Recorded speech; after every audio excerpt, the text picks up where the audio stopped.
Hi friends, বাবুস কিচেনে সবাইকে welcome করে আজ আমি আপনাদের সামনে আরও একটি রেসিপি নিয়ে হাজির হয়েছি।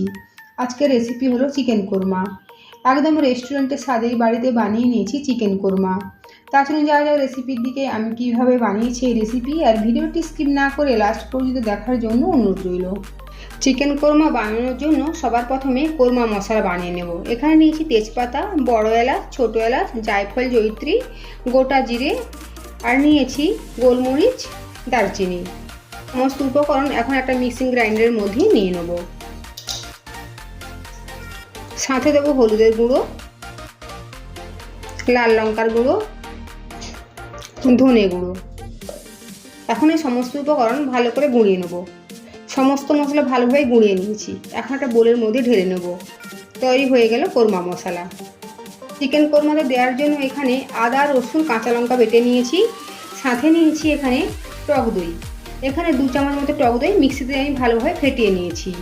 আর নিয়েছি কাজু বাদাম, 4 মগজ কাজু বাদাম গরম জলে কিছুক্ষণ জন্য ভিজিয়ে রেখেছিলাম, তারপরে মিক্সিতে ভালোভাবে বেটে নিয়েছি। আর নিয়েছি 2টো মিডিয়াম সাইজের পেঁয়াজ, এভাবে হ্যান্ড চপার করে একদম মিহি করে চপ করে নিয়েছি। রান্নার জন্য কড়াই বসিয়ে দিয়েছি। কড়াইতে দেবো সাদা তেল। আপনারা চাইলে সর্ষের তেলও বানাতে পারেন। তেল গরম হয়ে গিয়েছে। এখন দেবো ফোড়নের জন্য ছোট এলাচ, লবঙ্গ, দারচিনি আর গোলমরিচ। ফোড়ন থেকে ভাজা ভাজা গন্ধ বেরিয়েছে। এখন দেবো পেঁয়াজ কুচনো। পেঁয়াজটা ভেজে নেব। দেখুন পেঁয়াজ কিছুটা ভাজা ভাজা হয়েছে। এখন দেবো 1/2 চামচ মতো কাশ্মীরি লাল লঙ্কার গুঁড়ো। এই সময় লঙ্কা গুঁড়ো দেওয়ার ফলে রান্নাতে কালারটা খুব সুন্দর হয়। আবারও কিছুক্ষণ সময় নিয়ে পেঁয়াজটা ভেজে নেব। পেঁয়াজ ভাজা হয়ে গিয়েছে। এখন দেবো টক দই আর গ্যাসের ফ্লেমটা অফ করে দেবো। টক দই পেঁয়াজের সাথে মিশিয়ে নেব।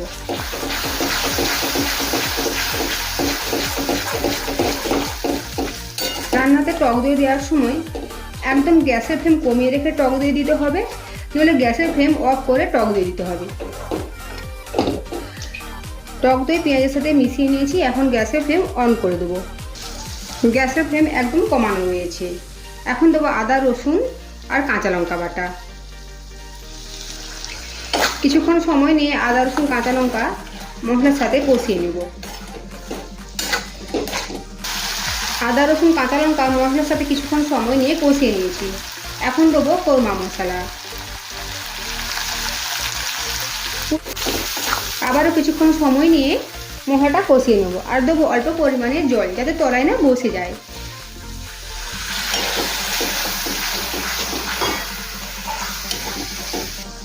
আপনারা কোরমা মশলা বাড়িতে না বানিয়েও মার্কেটের রেডিমেড কোরমা মশলাও ব্যবহার করতে পারেন।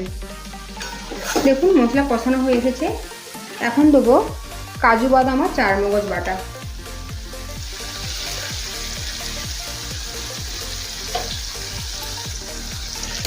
মশলার সাথে মিশিয়ে নেব। কাজু বাদামের পরিবর্তে পোস্ত দানা আর 4 মগজ দানাও মিশিয়েও ব্যবহার করতে পারেন, নইলে শুধু কাজু বাদাম বাটাও ব্যবহার করতে পারেন। আবারও মশলাটা কষিয়ে নেব। দেখুন মশলা খুব ভালোভাবে কষিয়ে নিয়েছি। মশলা থেকে তেল পুরোপুরিভাবে আলাদা হয়েছে। এখন দেবো চিকেনের পিস।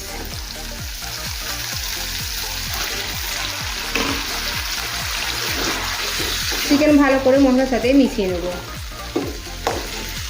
দেবো স্বাদ মতো লবণ।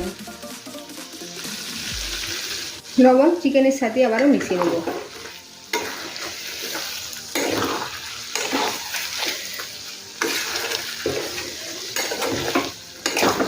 সমস্ত উপকরণ মিশিয়ে নিয়েছি। এখন ঢাকা চাপা দিয়ে রান্না হতে দেবো। প্রায় 2 মিনিট করে ঢাকাটা সরিয়ে নেব। চিকেনটা একবার নেড়ে দেবো।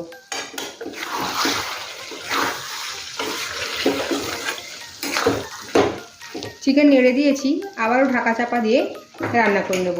এর ফলে চিকেন খুব ভালোভাবে কষানো হয়ে যাবে, সাথে সাথে চিকেনটা সেদ্ধও হয়ে যাবে। এখন চিকেন খুব ভালোভাবে কষিয়ে নিয়েছি, তবে চিকেন সেদ্ধ হতে কিছুটা বাকি রয়েছে। তাই এখন দেবো 1 কাপের একটু বেশি জল।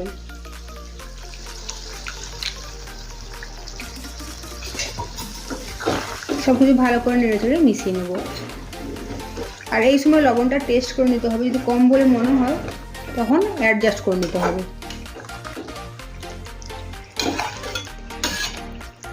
আবারও ঢাকা চাপা দিয়ে 5 থেকে 7 মিনিটের জন্য রান্না করে নেব।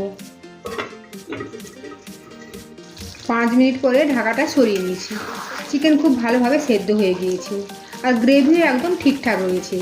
চিকেন কর্মার গ্রেভি খুব বেশি পাতলা হয় না, ঠিক এভাবেই ঘন হয়। এখন সবশেষে দেবো কেওড়া ওয়াটার। গ্যাসের ফ্লেম অফ করে দেবো। একবার নেড়েচেড়ে মিশিয়ে নেব। তৈরি হয়ে গিয়েছে চিকেন কোরমা, একদম রেস্টুরেন্টের স্বাদে বানানো চিকেন কোরমা। আপনারা আপনাদের পছন্দের ডিশের সাথে পরিবেশন করতে পারেন। আজকের আমার এই চিকেন কোরমা যদি আপনাদের ভালো লেগে থাকে তো অবশ্যই কমেন্ট করে জানাবেন কেমন হয়েছে। সাথে লাইক, শেয়ার ও সাবস্ক্রাইব করার জন্য অনুরোধ রইল। আর পাশে থাকা বেল আইকন প্রেস করার অনুরোধ রইল আমার প্রতিদিনের ভিডিওর আপডেট পাওয়ার জন্য। ভালো থাকবেন, সুস্থ থাকবেন। ফিরে আসছি অন্য কোনো রেসিপি নিয়ে। আর ভিডিওটি লাস্ট পর্যন্ত দেখার জন্য ধন্যবাদ।